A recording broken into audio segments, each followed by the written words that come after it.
दोस्तों, मैं अंकुर कुमार आपके साथ आज एक नई वीडियो लेकर स्वागत है आपका मेरे और आपके YouTube चैनल पाठशाला 360 डिग्री में। दोस्तों, हमने हिंदी की वीडियोस आपकी कंटिन्यू की हुई हैं और ये जो हिंदी की वीडियोस अपनी कंटिन्यू चल रही हैं इसके बारे में मैं आपको बताऊं कि उत्तराखंड एसआई की परीक्षा से पहले और उत्तर प्रदेश कांस्टेबल की परीक्षा से पहले हिंदी का कंप्लीट कोर्स आपको अपलोड मिलेगा, जिसमें हिंदी के ऑब्जेक्टिव क्वेश्चंस भी आपको मिलेंगे और साहित्य की वीडियो भी आपको मिलेगी। अभी हम पहुंचे हैं विशेषण तक। आपको बताऊं, पिछली दो वीडियो में अगर हम बात करें या पिछले दो टॉपिक्स की अगर हम बात करें तो हमने संज्ञा के बारे में डिस्कस किया है और हमने सर्वनाम के बारे में पढ़ा है। आज चूंकि ये विकारी शब्द है, कैसे शब्द है? विकारी शब्द है और विकारी के भेद चार हैं, जिसमें से एक संज्ञा है, एक सर्वनाम है और बच्चों एक विशेषण और एक होगा आपका क्रिया। तो आज जो हम शुरुआत करने वाले हैं विशेषण की शुरुआत करने वाले हैं। ये भी एक किसका भेद है? विकारी का भेद है। चलिए दोस्तों, शुरुआत करते हैं विशेषण की। समझते हैं पहले विशेषण क्या होगा। देखिए, अगर विशेषण की बात करें ना तो विशेषण, अंग्रेजी वाले बच्चे इसे एडजेक्टिव बोलते हैं, तो विशेषण मतलब वह होगा जो संज्ञा व सर्वनाम शब्दों की विशेषता बताए। किसकी विशेषता बताए? संज्ञा शब्दों की। व किसकी विशेषता बताए बच्चों? सर्वनाम शब्दों की विशेषता बताए। ठीक है, अब देखिए संज्ञा शब्द क्या होगा? कोई भी नाम संज्ञा शब्द होगा और इस संज्ञा शब्द के स्थान पर क्या प्रयोग होते हैं? सर्वनाम शब्द प्रयोग होते हैं। देखिए, उदाहरण के तौर पर एक बच्चों एग्जाम्पल मैं आपके सामने लेता हूं। लड़का आलसी है। लड़का आलसी है। ठीक है, यह लड़का संज्ञा है, जातिवाचक, और इसकी विशेषता है आलसी, तो यह विशेषण है। आगे कंटिन्यू करें। परंतु वह बुद्धिमान है। परंतु वह बुद्धिमान है। परंतु वह बुद्धिमान है। ठीक है, या बुद्धिमान को हम इस प्रकार भी लिख सकते हैं, इस प्रकार भी हम लिख सकते हैं, परंतु वह बुद्धिमान है। परंतु वह बुद्धिमान है। ठीक है, अब देखिए बच्चों, आप लड़का क्या हुआ? संज्ञा। लड़का क्या हुआ? संज्ञा। लड़का आलसी है परंतु वह बुद्धिमान है। यह वह शब्द किसके लिए? लड़के के लिए प्रयोग हुआ, तो यह शब्द हुआ बच्चों क्या? सर्वनाम। तो यहां हमने देख लिया कि संज्ञा शब्द भी हमें मिला और सर्वनाम शब्द भी हमें मिला। फिर ये जो आलसी है, इसने तो संज्ञा शब्द की विशेषता बताई कि लड़का आलसी, आलसी मतलब लड़का, और वह बुद्धिमान सर्वनाम शब्द की विशेषता बताई। तो ये दोनों ही शब्द बच्चों क्या हैं? विशेषण हैं। अर्थात वह शब्द जो संज्ञा व सर्वनाम शब्दों की विशेषता बताएं विशेषण कहलाते हैं। आपको मुझे उम्मीद है इस उदाहरण से बच्चों स्थिति क्लियर हुई होगी आपको। ठीक है, अभी आगे बढ़ते हैं परिभाषा के साथ। चलिए, सबसे पहले लिखेंगे विशेषण की परिभाषा। आप मेरे साथ साथ चीजों को लिखते रहना बच्चों। ठीक है, देखिए, अगर मैं परिभाषा की बात करूं विशेषण की, तो परिभाषा होगी जो शब्द संज्ञा व सर्वनाम शब्दों, जो शब्द संज्ञा व सर्वनाम शब्दों की विशेषता बताते हैं, की विशेषता बताते हैं, उन्हें बताते हैं, उन्हें विशेषण कहते हैं। उन्हें विशेषण कहते हैं। उन्हें विशेषण कहते हैं। ठीक है, अगर बात करें विशेषण के भेद की, कि विशेषण के कितने भेद होंगे, तो इसके चार भेद होते हैं। पहला होगा बच्चों इसका गुणवाचक विशेषण। गुणवाचक विशेषण। ठीक है, पहला भेद। और ये क्वेश्चन डायरेक्टली एग्जाम में भी पूछा जा सकता है कि विशेषण के कितने भेद होते हैं। दूसरा होगा बच्चों संख्यावाचक विशेषण। संख्यावाचक विशेषण। संख्यावाचक विशेषण। फिर बच्चों तीसरा होगा परिमाणवाचक विशेषण। परिमाणवाचक विशेषण, ये होगा इसका तीसरा भेद। फिर बच्चों नंबर 4 होगा इसका आपका संकेतवाचक, इसको बोल देंगे हम संकेतवाचक विशेषण, या फिर ऑब्लिक करके हम लिख लेंगे इसका दूसरा नाम, इसको सार्वनामिक विशेषण भी बोलते हैं। सार्वनामिक विशेषण। ठीक है, मुझे उम्मीद है आपको समझ में आए होंगे। कि आपको यदि मैं इसे थोड़ा शॉर्ट में बताऊं बच्चों, थोड़ा शॉर्ट में समझाने की कोशिश करूं। देखिए, विशेषण शब्द क्या होगा? विशेषण शब्द क्या होगा? जो शब्द संज्ञा व सर्वनाम शब्दों की विशेषता बताते हैं उन्हें विशेषण कहते हैं। क्लियर है? कितने भेद हैं इसके? चार भेद हैं। पहला गुणवाचक विशेषण, दूसरा संख्यावाचक विशेषण, तीसरा परिमाणवाचक विशेषण और चौथा होगा संकेतवाचक या सार्वनामिक विशेषण। अब हम इनमें से जो बात करेंगे ना वो एक एक विशेषण की डिटेल में बच्चों हम बात कर रहे होंगे, ठीक है। शुरुआत करेंगे कहां से, हम गुणवाचक विशेषण से शुरुआत करेंगे। तो चलिए दोस्तों शुरुआत करते हैं गुणवाचक विशेषण से, और हेडिंग डाल लीजिए गुणवाचक विशेषण। तो पहला अपना क्या होगा, गुणवाचक विशेषण होगा, ठीक है। समझते हैं बच्चों गुणवाचक विशेषण क्या होगा। नाम से आप थोड़ा बहुत बच्चों अंदाजा लगा पा रहे होंगे, नाम क्या है इसका, गुणवाचक विशेषण। इसके नाम से हमें पता लगता है कि बात होने वाली है किसकी, गुणों की बात होने वाली है, गुणवाचक विशेषण, ठीक है। पहला भेद देखिए, गुणवाचक विशेषण वो होंगे जो संज्ञा व सर्वनाम शब्दों के गुणों की बात करें। गुणों में कौन कौन से गुण होंगे वो आप देख लीजिए, ठीक है। तो यानी यदि मैं आपको यहां पर इसकी परिभाषा थोड़ा सा लिखूं पारिभाषिक रूप में से, तो जो शब्द संज्ञा व सर्वनाम शब्दों के, हम लिख रहे हैं जो शब्द संज्ञा व सर्वनाम शब्दों के गुणों का बोध कराए, गुणों का बोध कराए, उन्हें गुणवाचक विशेषण कहते हैं, उन्हें गुणवाचक विशेषण कहते हैं, ठीक है। अब आप समझोगे कि ये गुणवाचक विशेषण है क्या, गुणवाचक विशेषण कहते हैं, ये तो इसकी परिभाषा हुई। परिभाषा हमने क्या लिखी, जो शब्द संज्ञा व सर्वनाम शब्दों के गुणों का बोध कराते हैं गुणवाचक विशेषण कहलाते हैं। अब ये गुण कौन कौन से होंगे बच्चों, ये आप मेरे साथ साथ थोड़ा समझने की कोशिश करोगे। यदि इस गुण में बात करें ना, तो यहाँ एक शब्द तो बच्चों गुण ही होगा, यदि किसी के गुणों को बताया जा रहा हो। एक शब्द होगा बच्चों गुण के बाद यदि किसी के दोष के बारे में बताया जा रहा हो, दोष। एक होगा यदि किसी समय के बारे में बताया जा रहा हो, समय।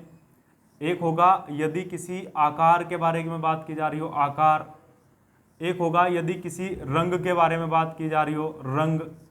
एक होगा यदि किसी स्थान की बात की जा रही हो बच्चों, स्थान, ठीक है। एक होगा यदि स्पर्श की बात की जा रही हो, स्पर्श। उसके बाद आप देखोगे बच्चों, एक होगा यदि आप देख रहे होंगे नंबर 8 पर हम लिख लेंगे यदि दिशा की बात की जा रही हो, दिशा। आप देख रहे होंगे यदि दशा या अवस्था की बात की जा रही हो। तो ये सभी के सभी किसके उदाहरण होंगे, गुणवाचक विशेषण के उदाहरण होंगे। समझिए छोटी छोटी चीजें हैं, आपको समझाया कि गुणवाचक विशेषण क्या होगा। तो गुणवाचक विशेषण वह होगा जो संज्ञा व सर्वनाम शब्दों के गुणों का बोध कराएगा, गुणवाचक विशेषण कहलाएगा। क्लियर है। फिर उसके बाद बच्चों हमने बात करी कि गुणवाचक विशेषण के जो शब्द होंगे जहां से हमें क्लियरली पता लगेगा, स्पष्ट रूप से हमको बच्चों बोध होगा कि गुणवाचक विशेषण का उदाहरण है, वो शब्द कौन कौन से होंगे। तो पहला शब्द हमने देखा यदि किसी के गुण की बात हो। किसी का गुण बच्चों कैसा हो सकता है, कोई व्यक्ति अच्छा हो, जैसे राम अच्छा है, तो ये गुणवाचक विशेषण का उदाहरण हो जाएगा। या बच्चों कह दे कोई भला है, भला व्यक्ति, ठीक है, वह लड़का भला है। या बच्चों हो जाए कोई उदार हो, उदार, तो ये इसका उदाहरण हो जाएगा। या कोई ईमानदार हो, तो ईमानदार, राम ईमानदार है, तो ईमानदार होना बच्चों क्या उसकी विशेषता है, तो ये भी बच्चों किसका उदाहरण होगा, ये भी उदाहरण होगा आपका गुणवाचक विशेषण का। मैंने आपको कुछ छोटे छोटे शब्द लिखे हैं, देखो मैं आपको बताता हूँ, रिपीट करता हूँ कि गुणवाचक विशेषण क्या होगा, जो शब्द संज्ञा व सर्वनाम शब्दों के गुणों का बोध कराएगा, गुणवाचक विशेषण कहलाता है। क्लियर है। फिर इसके अंतर्गत जो शब्द होंगे, ये शब्द आपको याद रखने कि गुण, दोष, समय, आकार, रंग, स्थान, स्पर्श, दिशा, दशा या अवस्था। अब फिर इसके अंतर्गत कौन कौन से शब्द आएंगे, ये फिर आपको याद रखना है। किसी व्यक्ति का गुण क्या हो सकता है बच्चों, अगर कोई व्यक्ति बेईमान है तो उसका गुण थोड़ा ही है, ये तो उसका दोष होगा। गुण क्या होगा, ईमानदार होना, भला होना, उदार होना, अच्छा होना, यही तो गुण होंगे किसी व्यक्ति के। अब देखिए दोष क्या होगा, अगर ईमानदारी किसी का गुण होगा तो फिर बेईमानी क्या होगा बच्चों, बेईमान। बेईमान क्या होगा बच्चों, बेईमान होगा उसका दोष। या फिर वह व्यक्ति बच्चों पापी हो सकता है, पापी लिख सकते हैं, पापी, ठीक है, पाप करने वाला, ठीक है। यहाँ लिखा अच्छा, तो उसे हम लिख सकते हैं बुरा व्यक्ति होगा। कैसा व्यक्ति होगा, बुरा। ये किसी के क्या हो सकते हैं, दोष हो सकते हैं बच्चों, क्या हो सकते हैं, दोष। फिर बात करें समय से संबंधित चीजें यहाँ किस प्रकार आएंगी। अब ना प्रतियोगी परीक्षाओं की तैयारी करते हो तो करंट के लिए कुछ ना कुछ पढ़ते होंगे, तो करंट के लिए कई बार हम देखते हैं कि छमाही की पत्रिका आती है। छमाही मतलब 6 माह की एक पत्रिका, या त्रैमासिक पत्रिकाएं आती है। त्रैमासिक मतलब 3 माह की एक पत्रिका, या मासिक पत्रिकाएं आती है, मासिक मतलब एक माह की एक पत्रिका। तो ये समय से संबंधित बात है, किसी पत्रिका की विशेषता बताएगा कि यह साप्ताहिक है, यह मासिक है, यह पाक्षिक। पाक्षिक मतलब 15 दिन के बाद जो आए, 15 दिन में आए पाक्षिक, 7 दिन में आए साप्ताहिक, 1 माह में आए मासिक, 3 माह में आए त्रैमासिक, 6 माह में आए छमाही, और यदि 1 वर्ष में आए तो वार्षिक, 2 वर्ष में आए तो द्विवार्षिक। तो ये जो समय से संबंधित शब्द होंगे, यानी कि जैसे एक शब्द बच्चों मैंने यहाँ पर बात की आपसे कि एक शब्द हो जाएगा साप्ताहिक और एक शब्द हो जाएगा बच्चों आपका छमाही, ठीक है, छमाही शब्द हो जाएगा, छमाही। एक शब्द बच्चों शब्द हो जाएगा आपका वार्षिक, कैसा शब्द हो जाएगा, वार्षिक शब्द हो जाएगा, ठीक है। चलिए, गुण आप समझ गए, दोष आप समझ गए, समय समझ गए, फिर आकार की बात करते हैं। आप बच्चों किसी मैदान में गए तो आप बोल सकते हो मैदान वृत्ताकार है। मैदान कैसा है, वृत्ताकार। वृत्ताकार का मतलब क्या होगा कि गोलाकार मैदान है। या बोल दोगे मैदान त्रिभुजाकार है, कैसा है, त्रिभुजाकार है। तो ये भी बच्चों किससे संबंधित बात हुई, इसके आकार से संबंधित ही बात हुई। त्रिभुजाकार, आयताकार, ठीक है, वर्गाकार, ये आकार से संबंधित बात होगी। क्या आकार से संबंधित और भी शब्द आ जाएंगे, जी हाँ, और भी शब्द आ सकते हैं। जैसे क्या शब्द आ सकता है, आप देख सकते हो बच्चों लंबाई शब्द, लंबाई आकार से संबंधित है। या चौड़ाई शब्द, चौड़ाई आकार से संबंधित है। या हम शब्द का जो प्रयोग करें छोटा शब्द, छोटा, बड़ा, ये सभी आकार से संबंधित है। फिर बात करें रंग, रंग के अंतर्गत तो कोई भी रंग बच्चों, यहाँ तो कोई भी रंग, दुनिया में जितने भी रंग होंगे ना उन सभी रंगों की बात हो रही है। यानी दुनिया का कोई भी रंग, काला, पीला, सफेद, नीला, हरा, बैंगनी, जितने भी कोई भी रंग हो वो सभी के सभी रंग किसके अंदर आ जाएंगे, यहाँ आ जाएंगे। और ये सभी के सभी किसका बोध कराएंगे, गुणवाचक विशेषण का बोध कराएंगे। यानी गुणवाचक विशेषण याद रखने के लिए शब्दों को आप 1 2 3 4 5 बार देख लीजिए, 4-5 बार, ये आपको क्लियर हो जाएंगे। इनके अंतर्गत आने वाली चीजें आपको याद रहेंगी समझने के बाद, ठीक है। फिर अगर स्थान की बात करें तो कई बार स्थान से संबंधित चीज आती है। जैसे आपने सुनी होगी कि पटियालवी लस्सी फेमस है, या आपने सुना होगा कि जोधपुरी जुत्ती, ठीक है, और आपने राजस्थानी पगड़ी सुनी होगी। तो ये स्थान के नाम से, तो इस प्रकार के शब्द आ जाएंगे।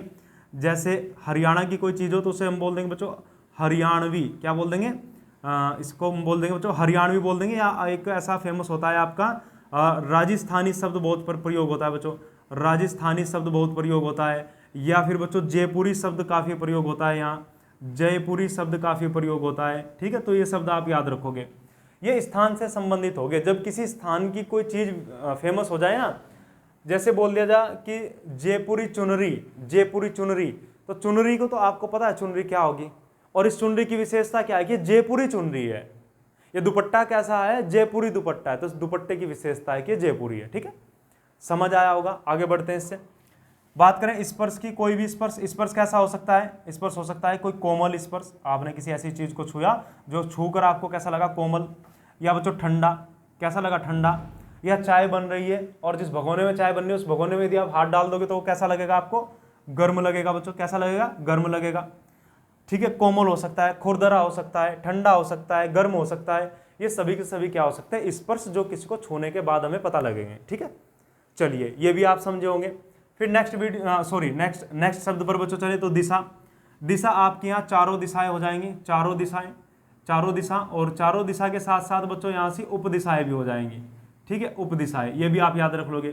यानी उत्तर, पूर्व, दक्षिण, पश्चिम, फिर उसके बाद 4 उपदिशाएं, उत्तर पूर्व, फिर दक्षिण पूर्व, फिर दक्षिण पश्चिम, फिर उत्तर पश्चिम, ये 4 दिशाएं भी हो जाएंगी, ठीक है, जिनकी हम बात करते हैं। इस प्रकार बच्चों हम बात करें 4, नॉर्थ आपका, साउथ, ईस्ट और वेस्ट, और ये जो 4 दिशाएं उपदिशाएं ये भी हो जाएंगी। फिर दशा या अवस्था की अगर बात करें तो एक शब्द होगा बच्चों, अगर हम बात करेंगे गरीब अवस्था है, दशा है, अमीर अवस्था है, दशा है, बुढ़ापा अवस्था है, दशा है, तो ये भी क्या होंगे, किसके बच्चों, विशेषण ही होगा। चलिए, हम बात करें विशेषण की, और विशेषण का पहला भेद कौन सा है, गुणवाचक विशेषण। गुणवाचक विशेषण का कोई भी उदाहरण आपसे गलत ना हो, कोई भी उदाहरण, उसके लिए ये शब्द अगर आप याद रख पाओ तो बहुत बेहतर होगा बच्चों, क्योंकि इनसे बाहर गुणवाचक विशेषण का क्वेश्चन नहीं बनता है, और गुणवाचक विशेषण में हम इतना ही पढ़ते हैं।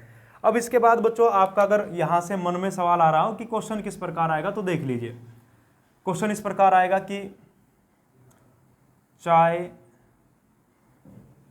गर्म है, ठीक है। क्वेश्चन आएगा विशेषण बताइए, तो विशेषण बताना होगा क्या, गर्म क्या है, इसकी विशेषता है, दूध ठंडा है, दूध मीठा है, आम मीठे हैं, मीठा इसका विशेषण है, लड़का बुद्धिमान है विशेषण है, वह व्यक्ति बेईमान है, तो वह व्यक्ति का बच्चों होगा क्या, उसकी विशेषता क्या होगी, बेईमान होना। ठीक है, चलिए ये छोटी छोटी सी चीज़ बच्चों आप, मुझे उम्मीद है कि जरूर आप ये छोटी छोटी चीज़ समझ पाए होंगे।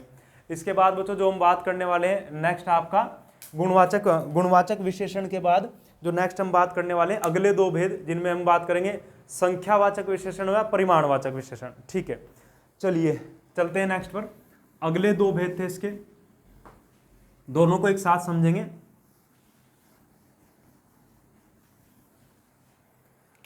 चलिए बच्चों अगले जो दो भेद हैं इसके, एक भेद होगा यहां पर संख्यावाचक विशेषण,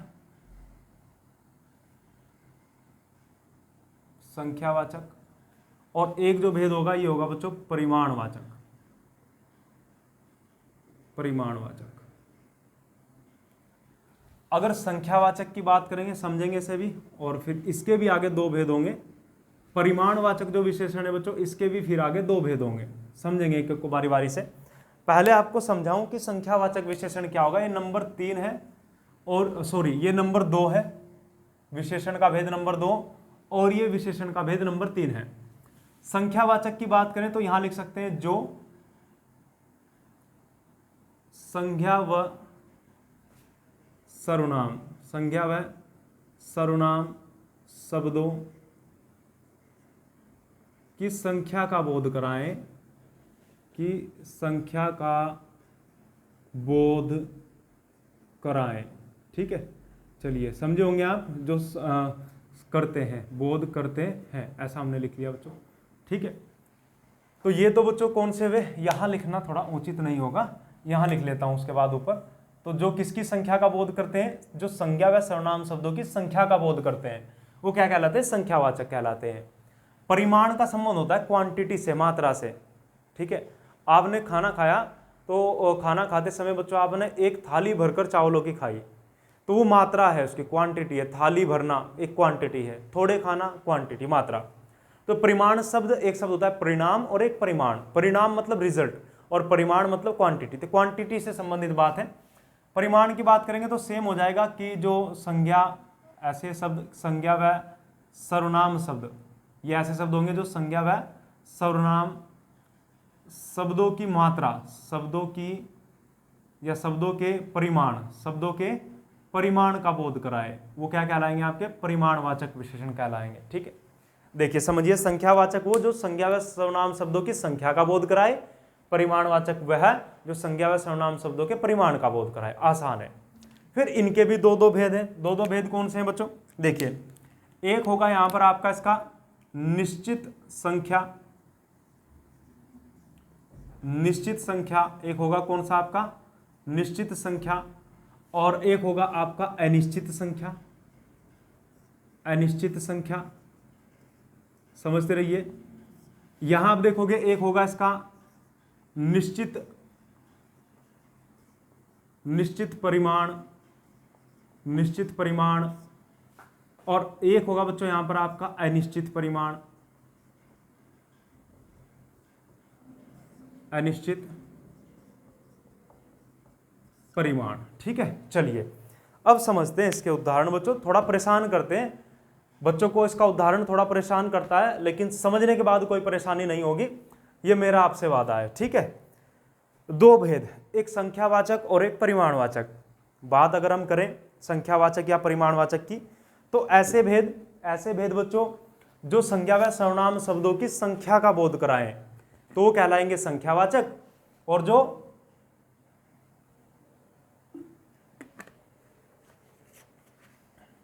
परिमाण का बोध कराएं तो बच्चों वो कहलाएंगे परिमाणवाचक। ठीक है, फिर निश्चित व अनिश्चित का क्या खेल है, इसको समझिए। ऐसे शब्द जो संज्ञा व सर्वनाम शब्दों की निश्चित संख्या का बोध कराए, को कंफर्म हो जाए कि नंबर में इतने हैं तो वो निश्चित, जहां यह ना बोध हो सके कि ये कितने हैं तो वो अनिश्चित। जैसे उदाहरण समझिए, मानकर चलिए बच्चों आप बाजार जा रहे हो। कहां जा रहे हो, बाजार। आपके बड़े भाई या बड़े बहन ने जब आपको, आपकी बड़ी बहन ने जब आपको, उनको पता लगा कि आप बाजार जा रहे हो, तो आपको बताया कि बाजार से मेरे लिए पेन लेकर आना। क्या लेकर आना? पेन। तो यदि तो उन्होंने ऐसे कहा कि मेरे लिए 5 पेन लेकर आना, तो आपको कंफर्म है कितने पेन लेकर आने? 5 पेन। आपने देखा पेन तो संज्ञा है, कितने? 5 पेन। 1 2 3 4 कंफर्म है ना, 5। ये होगा निश्चित संख्या का उदाहरण। किसका होगा? निश्चित संख्या का उदाहरण होगा। ठीक है, तो आप कितने बच्चों पेन लेकर आए? 5 पेन। तो ये 5 पेन किसका उदाहरण है? आपका निश्चित संख्या का। ठीक है, या फिर अगर आपके भाई या बहन ने आपको 5 पेन ना कहकर ऐसे कहा कि मेरे लिए 4-5 पेन लेते आना। कई बार हम ऐसे शब्दों का प्रयोग करते हैं ना, 4-5 पेन, 2-3 रोटी, 5-6 कुर्सी, तो ऐसे शब्दों का प्रयोग करते हैं। उन्होंने बोला 4-5 पेन लेते आना। अब आप सोचोगे 4 लेकर जाऊं या 5 लेकर जाऊं? कंफर्म तो नहीं होना, या तो 4 या 5, बिल्कुल कंफर्म नहीं है। तो बच्चों ऐसे जो नंबर, ऐसे जो शब्द जिनसे संख्या का पूर्णतः उसका बिल्कुल कंफर्म बोध ना हो कि ये इतनी संख्या की बात कर रहा है, वो होगा आपका क्या होगा? अनिश्चित संख्यावाचक। तो यहां हम लिखेंगे बच्चों क्या? आपका 4 या 5 पेन। मुझे उम्मीद है आपको बच्चों समझ में आई होगी। फिर बात करते हैं परिमाण, मतलब मात्रा की बात है, क्वांटिटी की। इसके अंतर्गत वो चीजें आएंगी जिनकी मात्रा होगी। जैसे आप बाजार जा रहे हो और आपकी जो माताजी हैं, आपकी माताजी ने आपको बोल दिया कि 2 किलो चीनी लेकर आना। कितनी चीनी? 2 किलो। तो आपको पता लगा 2 किलो तो कंफर्म है, 2 किलो चीनी तो 2 किलो तो मतलब निश्चित परिमाण है, 2 किलो चीनी। तो इस 2 किलो चीनी के उदाहरण को तो आप लिख दोगे बच्चों यहां पर। ठीक है, चलिए फिर अगर 2 किलो चीनी ना कहकर आपकी माताजी ने ऐसा कहा कि 1 थैला चीनी लेकर आना, 1 थैला, तो आपने लगा ये कि ये भी कंफर्म है, 1 थैला चीनी, ये रहा थैला और इस थैले में चीनी लानी है। लेकिन क्या थैले की कोई माप है बच्चों? क्या थैला तो बड़ा छोटा भी हो सकता है ना? जिस थैले के बारे में आप सोच रहे हो वो थैला उस दिन ना हो वहां और आपको एक बड़ा थैला मिले, तो थैला बच्चों बड़ा छोटा भी हो सकता है। तो वो कंफर्म नहीं है कि थैले में मात्रा कितनी होगी, बस थैला भरा हुआ होगा। तो बच्चों अगर ऐसा बोल दिया जाए कि 1 थैला चीनी, 1 थैला चीनी, तो ये होगा अनिश्चित परिमाण। मुझे उम्मीद है बच्चों समझ में आया होगा। एक उदाहरण मैंने आपको निश्चित संख्या का बताया, एक अनिश्चित संख्या का बताया, एक निश्चित परिमाण का बताया और एक आपको अनिश्चित परिमाण का बताया है। ठीक है, ऐसे शब्द जो निश्चित संख्या का बोध कराए कि ये तो भाई इतना है, वो निश्चित संख्या। ऐसे शब्द जहां निश्चित ना हुआ है निश्चित, ऐसे शब्द जो परिमाण का कंफर्म हो जाए तो वो बच्चों निश्चित परिमाण, और जो होगा फिर आपका अनिश्चित परिमाण। ठीक है, चलिए मैं आपको बच्चों 2 क्वेश्चन दे रहा हूं जिनको आप कमेंट बॉक्स में बताओगे। मुझे आप बताओगे बच्चों, एक उदाहरण बताओगे बच्चों। आप बताओगे मुझे आधा किलोमीटर सड़क, ये किसका उदाहरण होगा? आधा किलोमीटर सड़क किसका उदाहरण होगा? और मुझे बच्चों आप बताओगे 5.5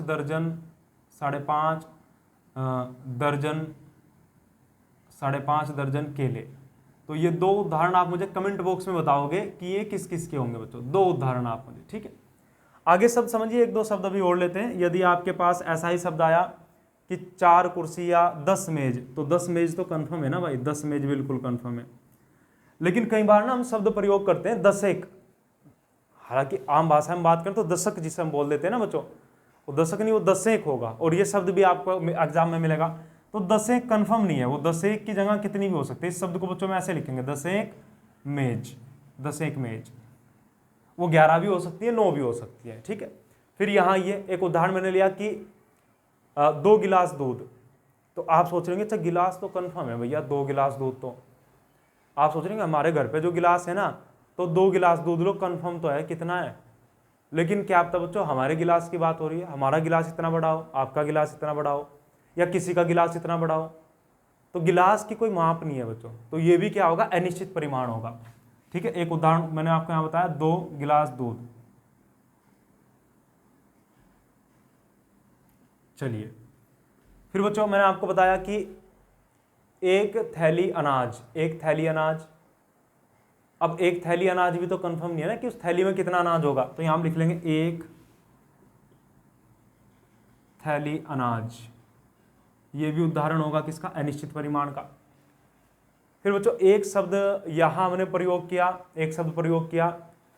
कि 2 मीटर कपड़ा। अब कपड़े को कैसे खरीदते हो? माप कर, 2 मीटर कपड़ा। तो अगर बच्चों हम 2 मीटर कपड़े की बात करें ना, तो कंफर्म तो है ना कितना कपड़ा है? 2 मीटर है।